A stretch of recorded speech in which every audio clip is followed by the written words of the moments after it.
something that we had a hope of a voice amongst the American people rather than trying to beat our heads against the governmental walls that's been happening to us.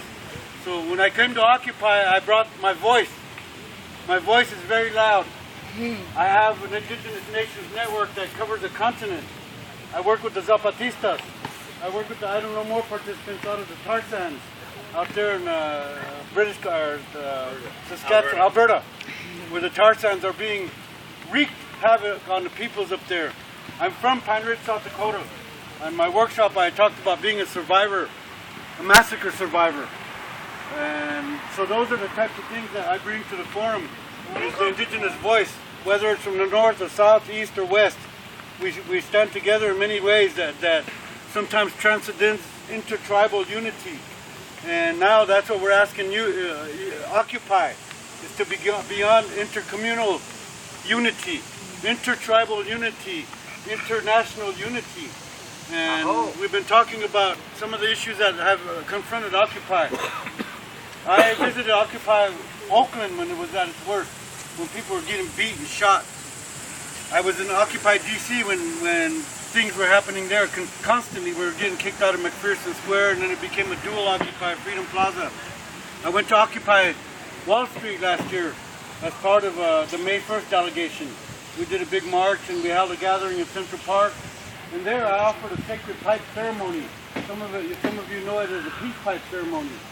And we smoked the peace pipes among some of the Occupy people there in New York City, the people that came. And I was able to be part of something there called the Elders Council, which would be nice to see across the continent. Continuous use of the elders, continuous use of our abilities.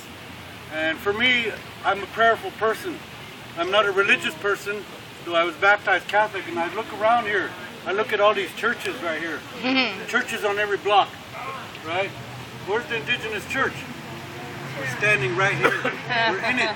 The floor, the walls, the sky is our roof, right? So we use that opportunity to pray.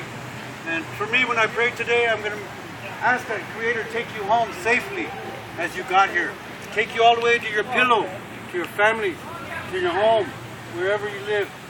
And again, one of the things that I would like to float out there, and it doesn't need to be voted on or anything yet, but I propose that Occupy Oakland be honored next year and take this gathering, national gathering, to Oakland.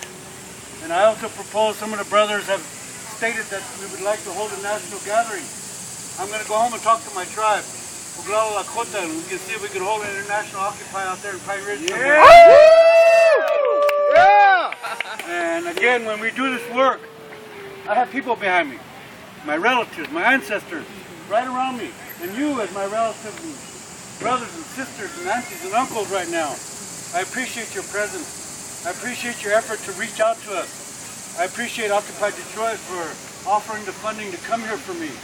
And I appreciate the magic hat, because that's going to help me continue on down the road to keep the work alive.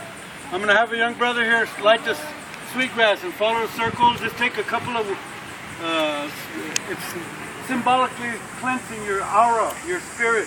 When that breath of Mother Earth, the smoke, reaches you, take a little breath, smell it, imagine what that smells like. And I'm going to light a piece of sage too.